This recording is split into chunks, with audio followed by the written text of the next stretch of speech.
오늘은 그 첫 번째 서론입니다. 서론은 딱딱합니다. 왜? 유래라든지 역사적인 이야기를 좀 해야 돼요. 그래서 오늘은 좀 딱딱한 이야기를 하는구나. 역사 좋아하는 분들은 뭐 좋은 시간이 될 수 있을 거고, 아닌 분들은 좀 딱딱한 시간이 될 수도 있습니다. 자, 오늘 그래서 사도신경 첫 번째 서론을 보면서 우리가 생각해 보아야 할 것은 왜 사도신경이라고 부르느냐. 쉽게 얘기하면 사도들이 말하는 신앙의 고백이에요. 고백서예요. 사도들의 신앙 고백서, 예수님의 제자들의 신앙 고백서. 예수님 이후에 초대교회가 세워지고 그 이후에 사도들이 만들어 놓은 신앙 고백서가 점점점 살이 붙고 그것이 온전해져 가면서 지금의 사도신경이 되어진 거겠죠. 사도신경은 말 그대로 우리의 믿음의 핵심을 다 집어넣은 엑기스와 같은 내용이에요. 그러니까 우리가 믿음으로 신앙을 고백한다고 할 때 이 사도신경의 내용들을 우리가 신앙으로 고백하는 거예요. 그러니까 우리가 생각합니다. 66권이나 되는 이 방대한 내용들을 갖다가 우리가 믿는다고 하는데 도대체 성경 66권 이 엄청난 양을 갖다가 어떻게 믿습니까? 라고 말할 때 무엇을 믿는지에 대한 핵심을 정리할 필요가 있다고 한다면 그것이 바로 뭐다? 사도신경. 그러니까 사도신경 내용 안에 모든 성경 66권의 핵심이 다 들어있는 거죠. 그래서 하나님을 향한 우리의 인간의 고백이 뭐다? 사도신경인 거죠. 예를 들어서 우리 십계명이 있죠. 자, 이 십계명은요, 인간을 향한 하나님의 명령이에요. 즉, 하나님께서 우리에게 주신 거예요. 이렇게 하라고, 10가지 명령. 그럼 우리는 뭐 해야 돼요? 순종해야 할 의무가 있는 거예요. 십계명은 뭐 한다? 순종하는 거예요. 그런데 사도신경은 뭐냐면 반대로 방향성이 달라서 인간이 하나님을 향한 고백이에요. 하나님을 어떻게 고백하느냐를 고백하는 거예요. 근데 이것은 뭐가 따라야 되냐면 책임이 따라야 돼요. 우리가 그렇게 고백을 했으니 내 말하는 것에 대해서 뭐를 해야 돼요? 책임을 져야 돼요. 즉 하나님의 명령에 대해서는 순종을 해야 되는 의무가 있지만 우리가 고백한 것에 대해서는 내가 책임을 져야 할 역시 의무가 있다라는 거죠. 예를 들어서 어떤 남녀가 있습니다. 남자가 여자에게 사랑합니다. 결혼해 주세요 라고 말을 해요. 그럴 때 그 사람이 예 라고 말한다면 서로 간에 뭐가 생기는 거예요? 책임이 생기는 거예요. 즉 다시 말하면 사랑합니다 결혼합시다 라는 얘기는 즉 앞으로 당신을 내가 책임지겠습니다 라는 이야기. 결국 그래서 결혼합시다 그러고 책임 못 진다는 이야기는 뭐가 되는 거예요? 결혼빙자 사기죄가 되는 거예요. 그러니까 책임을 지는 것. 내가 사도신경으로 하나님의 신앙 고백한다는 이야기는 그 말에 대해서 책임을 져야 됩니다. 자, 사도신경의 역사를 좀 보려고 합니다. 성경을 우리가 정경이라고 합니다. 캐논이라고 합니다. 표준이라는 거죠. 하나님께서 우리에게 허락하신 많은 말씀들을 종합적으로 모아서 66개의 책을 갖다가 구별해 놓았습니다. 그것은 하나님께서 이 말씀을 성령에 감동케 하사 하나님의 기자들을 통해서 우리에게 주신 말씀이에요. 인간이 자기의 생각을 적은 소설책 같은 역사책이 아니라 하나님이 직접 우리에게 주신 거예요. 즉 베드로 같은 경우는 베드로전서, 베드로후서 그러면 예를 들어서 하나님께서 베드로에게 성령의 감동을 주사 하나님께서 베드로에게 말씀하시고 베드로가 받아 적은 거예요. 그러니까 성경의 저자는 누구냐? 하나님이고 성경의 기자는 누구냐? 베드로, 마태, 요한 이렇게 되는 거예요. 그러니까 우리가 신문 기자라고 하잖아요. 기자는 뭐예요? 사실을 갖다가 적는 게 기자예요. 저자는 뭐예요? 자기의 내용, 자기 생각을 갖다 집어넣어서 쓰는 게 저자예요. 하나님이 저자이시고 우리는 뭐예요? 우리는 아니죠. 성경에 나와 있는 사람들은 기자가 되는 거죠. 자, 이 사도신경인 구약은 그래서 AD 100년, AD는 뭐예요? 예수님이 이 땅에 오신 때를 기준으로 해서 그 이후의 100년. BC는 뭐예요? 예수님이 오기 전의 시대죠. 그러니까 AD라고 했으니까 예수님이 오신 다음에 예수님이 죽으시고도 한 70년 이상 지나고 나서 AD 100년, 초대교회 때에 유대의 양리아라고 하는 곳에서 회의를 했어요. 종교회의를 했어요. 그리고 거기서 구약을 갖다 39권을 확정을 지었어요. 이것만 가지고 구약이라고 하자라고 정하는 거예요. 그 전에 많은 책들이 있었는데 그 중에서 하나님의 성령을 감동되는 것, 정말로 하나님의 책이라고 확실하는 것 39가지만 뽑아낸 거예요. 신약 성경은 언제 만들었느냐? AD 397년에 즉 칼타고라는 곳에서 회의를 했어요. 여러분 잘 아는 어거스틴이 중심이 되어서 그곳에 모여서 신약책이라고 할 수 있는 많은 것들을 다 모았어요. 즉 예수님 이후의 책이죠. 그 모든 걸 다 모아놓고 그 중에서 몇 가지를 갖다가 27권을 갖다가 신약이라고 정했어요.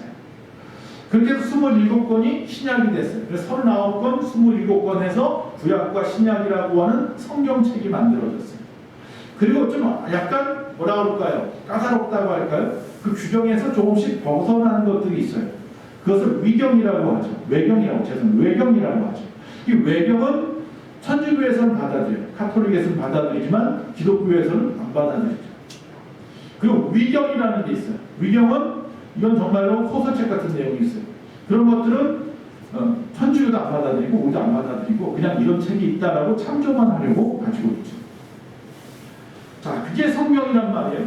그러면 사도신경은 어떻게 되느냐? 시작이 사도신경은 성경이 아니잖아요. 주기도문은 성경 안에 있어요. 그렇죠? 예수님께서 가르쳐주신 기도문이 이렇게 기도하라 그래서 들어있어요. 근데 사도신경은 성경 안에 없어요. 그럼 다 없느냐? 아니요. 성경에서 중요한 사건들, 기적들을 다 모아서 10가지에서 12가지라고 할 수 있는데 뭐 어떤 한 10개라고 하고 어떤 12가지라고 하는데 그걸 종합적으로 모아놓은 게 총 집합한 게 사도신경인 거죠. 그래서 사도들이 약 5세기경까지 이 사도신경을 했어요. 물론 지금하고는 좀 다르겠죠. 그래서 서방교회에서 이 사도신경을 갖다가 사용을 했는데 381년에 니케아 콘스탄틴이라고 하는 그 종교회의가 있었어요. 이때 왜 했느냐면 삼위일체 때문에. 이 삼위일체를 믿지 않는 사람들이 많았어요. 성부, 성자, 성령 하나님이 한 분이시라는 것을 믿지 않는 이단들이 많았단 말이에요. 그래서 그것을 갖다가 결정하는 종교회의를 통해서 삼위일체 하나님이십니다. 결정하기 위해서 회의를 했어요. 니케아 회의를. 그때의 사도신경도 정했어요. 즉 삼위일체를 집어넣어서 사도신경은 이렇게 앞으로 이렇게 우리가 고백합시다 라고 해서 만들었다는 거죠. 그리고 AD 390년 밀라노 회의 때에 이 사도신경이라는 이름을 붙인 거예요. 이름을 그때 붙였어요. 그러니까 한 4세기, 지금부터 말하면 한 1600년 전. 그때 이 사도신경이라는 이름이 붙었어요. 그리고 당시에 12사도가 각각 한 몫씩 여기에 기여했다라고 해서 12개의 조항이다라고 말을 하는데 그것은 뭐 알 수 없는 거고. 왜냐하면 예수님의 제자들이 390년 동안 산 건 아니잖아요. 그 이후에 제자들이 만들어 놓은 거니까. 어쨌든 간에 이 사도신경은 오늘날 카톨릭이나 개신교나 모든 기독교 교파에서 교육하고 있고 신앙으로 고백하고 있어요. 그래서 혹시라도 이 사도신경을 갖다가 부정하는 교회가 있다면 그건 이단이에요. 그냥 무조건 이단이라고 생각하시면 돼요. 아, 우리 교회는 사도신경 안 합니다. 그럼 그냥 이단이라고 생각하세요. 자, 그럼 사도들의 이 사도신경은 어디서 시작됐느냐? 성경에서 시작됐다고 그랬잖아요. 성경에 보면요, 예수님을 구주로 신앙 고백하는 내용들이 있어요. 첫 번째 누가 했냐면 이 베드로의 신앙 고백이죠. 우리가 너무나 잘 아는 말씀이죠. 한번 찾아볼게요. 마태복음 16장 15절에서 16절입니다. 다 같이 읽겠습니다. 시작. 이르시되 너희는 나를 누구라 하느냐? 시몬 베드로가 대답하여 이르되 주는 그리스도시요 살아계신 하나님의 아들이시니이다. 너무나 잘 아는 고백서죠. 카톨릭에서는 이 고백서 위에다가 교회를 하나님이 세우시고 즉 베드로 위에다가 하나님이 교회를 세웠다고 해서 베드로가 첫 번째 교황이 되었죠. 그러나 그것은 아니고 그 믿음의 신앙 안에다가 고백을 하는 거예요. 그 위에 교회를 세우죠. 어쨌든 요한복음 1장에 가면 또 나다나엘이 나와요. 바돌로메라고도 하는 이 나다나엘, 예수님의 제자가 된 이 나다나엘이 처음 예수님을 만나는 사건이 나와요. 거기에 보면 나다나엘이 예수님의 말씀을 듣고 고백을 합니다. 신앙 고백을 합니다. 다 같이 봅니다. 나다나엘이 이르되 어떻게 나를 아시나이까? 예수께서 대답하여 이르시되 빌립이 너를 부르기 전에 내가 무화과 나무 아래에 있을 때에 보았노라. 나다나엘이 대답하되 라삐여 당신은 하나님의 아들이시오 당신은 이스라엘의 임금이로소이다. 이렇게 또 신앙 고백하네요. 자, 요한복음에 보면 또 마르다라고 하는 여인의 신앙 고백도 있어요. 마르다는 나사로와 마르다, 마리아 3남매가 살았는데 나사로가 죽었죠. 예수님의 친구라고 하는 나사로가 죽었어요. 그가 죽고 다시 살아났잖아요. 그때의 고백이. 자, 한번 읽어봅니다. 오늘 본문 말씀이기도 합니다. 예수께서 이르시되 내 오라비가 다시 살아나리라. 마르다가 이르되 마지막 날 구할 때에는 다시 살아날 줄을 내가 아나이다. 예수께서 이르시되 나는 부활이요 생명이니 나를 믿는 자는 죽어도 살겠고 나를 무릇 살아서 나를 믿는 자는 영원히 죽지 아니하리니 이것을 내가 믿느냐. 이르되 주여 그러하외다. 주는 그리스도시요 세상에 오시는 하나님의 아들이신 줄을 내가 믿나이다. 이처럼 성경에 보면 자신의 신앙을 고백하는 내용들이 있어요. 그렇죠? 이 제자들이 이 신앙의 고백들을 모아서 신앙 고백서를 만든 거예요. 구체적으로. 이게 뭐다? 사도신경이라는 거예요.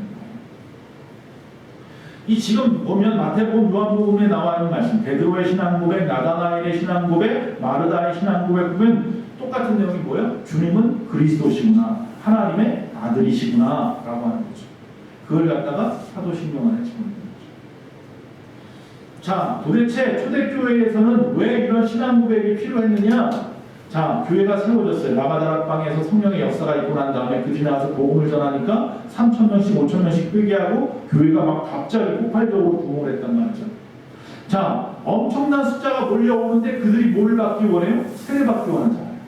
세례를 주려고 하는데 너무 많으니까 그냥 원하기만 하면 그냥 누구든지 물을 부어서, 아니면 침례, 그 당시 침례였죠. 물속에 집어넣었다 빼서 세례를 줬단 말이에요. 문제가 생겼어요. 그냥 너도 나도 그냥 서로 뭐 그 유행처럼 무슨 뭐나 되는 것처럼 사람들 나 세례 받다 이거 알리고 싶어서인지 모르겠지만 너도 나도 세례를 받는 거예요. 그러니까 제자들은 정신없이 계속 세례를 주는 거예요. 근데 뭐가 돼요? 신앙이 어려우면 떠나가는 거예요. 입으로는 고백을 하고 그때까지 고백을 안 했군요. 그냥 입으로 세례 받겠다고 해서 예수님의 제자가 되겠다고 약속을 해놓고는 세례 주면 떠나는 거예요.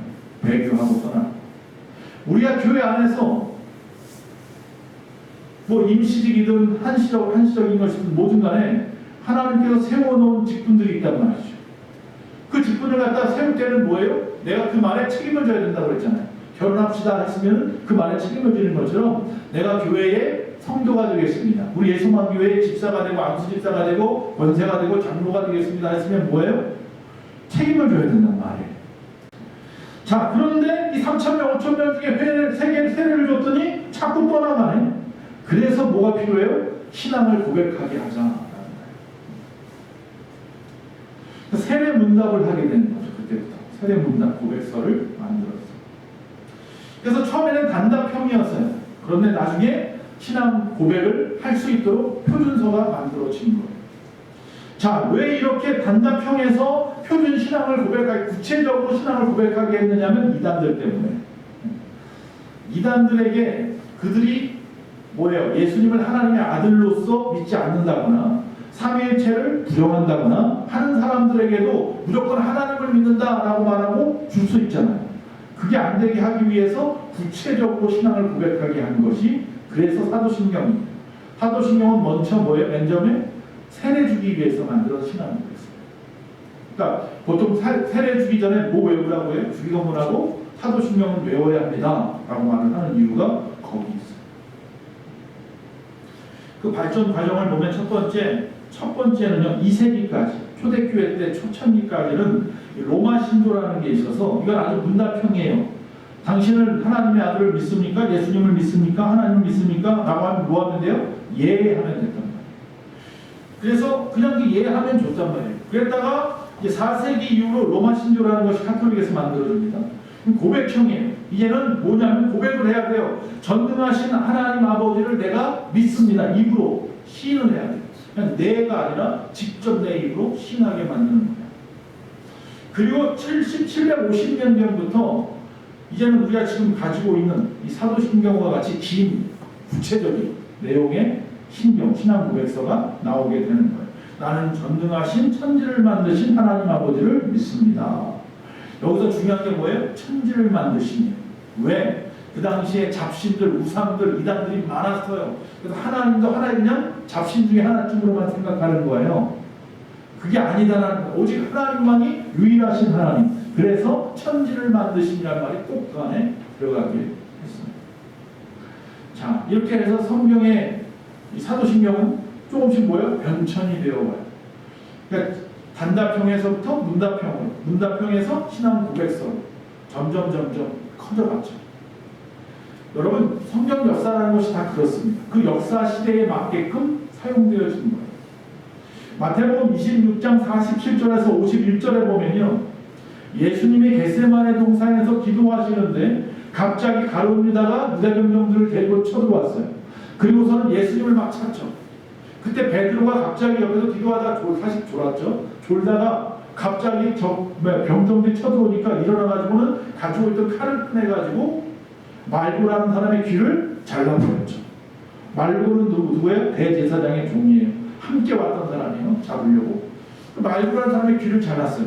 그 내용이 마태복음에는 뭐라고 되어 있냐면 겟세마네 동산에서 예수님이 잡히시던 데에 어느 한 사람이 대제사장의 종의 귀를 잘랐다 이렇게 나옵니다. 여기는 베드로의 이름도 없고 말고의 이름도 없어요. 그냥 마태복음에는 어느 한 사람이 귀를 잘랐다. 이게 제자인지 누군지 아무도 몰라요. 제가 만약 형사인데 그 당시에 사건을 갖다가 찾아야 되는데 그 내용만 가지고는 뭐예요? 알 수 있어요? 없어요. 자, 그러니까 사람들이 궁금합니다. 그때 그 종이라는 사람이 귀가 잘렸다고 했는데 그 사람은 죽었을까? 아니면 한쪽 귀가 없이 짝귀로 살았을까? 궁금하잖아요. 그리고 난 후에 다시 쓰인 책이 뭐예요? 누가복음이에요. 시간이 지나고 누가복음이 쓰였어요.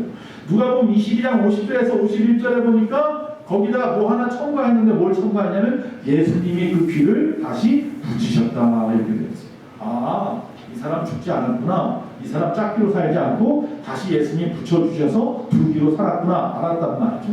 그 다음에 또 궁금해요. 그럼 그 종은 누구이고 그 귀를 자른 사람은 누구일까 궁금했잖아요.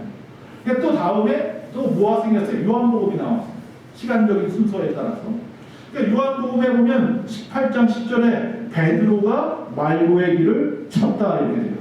정확하게 베드로의 이름이 나오고 귀 잘린 사람의 이름이 말고라고 나와요. 자, 이게 시간에 따라서 성경책이 필요한 이유가 거기 있는 거죠. 그러면 예를 들어서 왜 처음부터 베드로라고 말하고 처음부터 말고라고 말하면 되는데 굳이 왜 마태복음에서는 얘기 안 하고 누가복음에서도 얘기 안 하고 요한복음 가서야 AD 80년 넘어서 예수님이 죽으시고 한 4, 50년이 지나고 나서야 그 이야기를 요한이 이야기할까? 죽기 전에. 그때까지 누가 살아있어요? 베드로가 살아있어요. 즉 다시 말하면 누가복음 쓸 때도 마태복음 쓸 때도 베드로가 살아있단 말이에요. 그런데 만약에 누가복음 마태복음에다가 베드로가 말고의 귀를 잘랐다 그러면 베드로는 뭐예요? 범죄자래 범죄자. 그럼 그 책이 증거가 돼서 뭐예요? 잡혀가야 돼요. 그래서 그 책에는 그 이름을 안 써주는 거예요. 보호 차원에서. 이해가 되시나요? 궁금하기 때문에 궁금함 풀어주기 위해서 조금씩 변화된 것도 있지만 더 중요한 것은 누구를 구원하기 위해서? 베드로를 구해주기 위해서 그 이름을 안 써요. 성경은 재밌습니다. 그렇게 역사적인 것을 보면 재밌어요.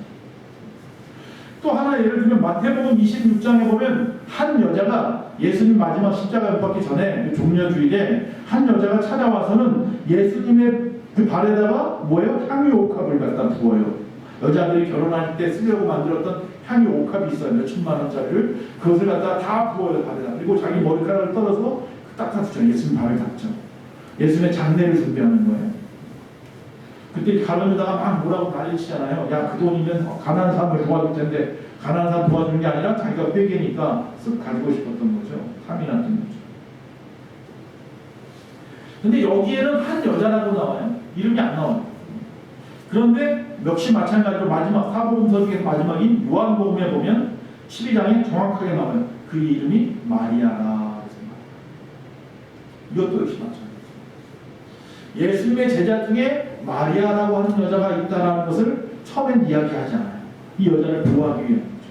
그리고 나중에 이 여자가 죽고 난 다음에 그의 이름이 마리아라고 비로소 이야기를 해주는 거예요. 이처럼 사도신경도 시간이 흘러감에 따라서 조금씩 더 붙고 다듬어져 가는 형식으로 지금 우리가 보는 사도신경이 완성됐어요. 그래서 지금의 이 사도신경이 다듬어지는 것은 그 당시에 이단들로부터 교회를 보호하기 위함이고 또 교회 안에서 올바른 신앙을 가르치기 위해서 이단들이 가지고 나오는 문제가 있으면 그 문제가 아니다라는 걸 가르치기 위해서 사도신경에 첨가하고 또 첨가하는 식으로 첨가하게 된 거예요. 그래서 우리가 크게 우리는 12가지라고 안 하고 10가지로 볼게요. 사도신경은 크게 10가지 신조로 나누어져요. 첫 번째는 뭐냐면 천지창조의 하나님이에요. 하나님이 천지를 창조하신 유일하신 하나님입니다. 자, 여러분 이 사도신경을 머리로 한번 외워봅시다. 처음에 어떻게 시작해요? 전능하사 천지를 만드신 하나님 아버지를 내가 믿사오며 이렇게 되죠. 전능하사 천지를 만드신 하나님 아버지를 내가 믿사오며가 첫 번째 천지 창조하신 하나님이라는 얘기고, 두 번째는 뭐냐면 독생자 예수죠. 자, 그 다음에 뭐예요? 그의 아들 예수 그리스도를 믿사오니 이렇게 되죠. 예수님이 하나님의 아들이구나.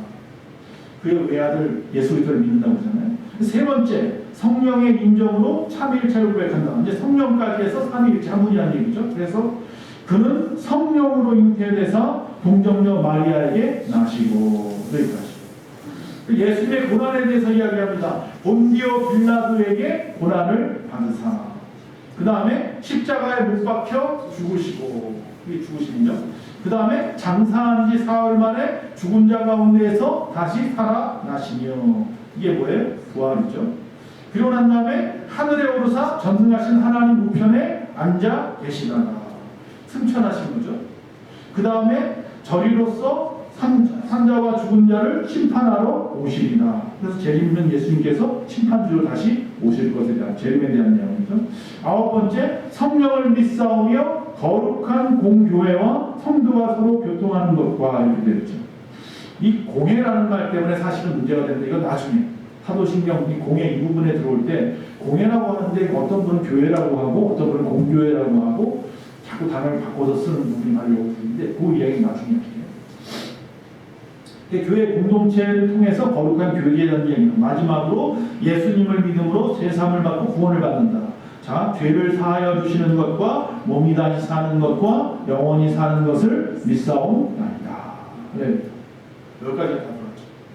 그러니까 우리가 성경을 통해서 신앙을 고백하는 10가지가 다 있어요. 어디에? 사도신경에. 그러니까 온전히 사도신경을 갖다가 고백할 수 있는 분은 바로 하나님의 사람입니다. 즉 10가지 기독교의 대사건이 이 안에 다 숨어 있어서 인류의 구원의 계획이 실천된 것 한 가지 한 가지가 바로 위대한 기적인 거죠. 천지를 창조하신 것도 기적이고, 예수님이 독생 성자로서 이 땅에 오신 것도 기적이고, 그가 죽으셨는데 부활하신 것도 기적이고, 승천하신 것도 기적이고, 다시 오신다는 것도 기적이고, 교회가 성령 안에서 세워져 가는 것도 기적이고, 우리가 그를 믿기만 하면 구원 받는 것도 기적이고, 다 기적이고. 놀라운 것이, 우리가 이 과학이라고 하는 것은 어떤 사실에 증거하여 입각하여 알고 믿지만, 우리가 신앙이라고 하는 것은 입으로 먼저 고백을 하고 성령을 통하여 신앙의 눈이 뜨여지고, 그래서 비로소 그것이 진리임을 믿게 되는 거예요. 이게 신앙이에요. 그래서 사도신경을 뭐라고 그래요? 신앙의 고백서라고 말하는 거예요. 제가 우리가 사도신경 외웁시다, 사도신경을 읽읍시다 라고 말할 때 그 앞에 뭐라고 그래요? 우리의 신앙을 고백합시다. 제가 이렇게 말을 하죠. 이 신앙 고백이 뭐예요? 사도신경인 거죠. 그러니까 그 당시에 제자들만 고백하는 게 사도신경이 아니라 제자들이 이렇게 고백하라고 만들어서 사도신경인 거예요. 주기도문이 주님의 기도문이니까 주님만 기도하면 되는 기도문이 아니라 우리에게 주님이 가르쳐 주었기 때문에 주기도문인 거예요. 이해가 되었잖아요. 사도신경은 사도만 해오는 고백이 아니라 사도가 우리가 고백하라는, 이렇게 신앙을 바르게 고백해야 이단으로부터 세상으로부터 내 신앙을 지킨다고 가르쳐 주는 거예요.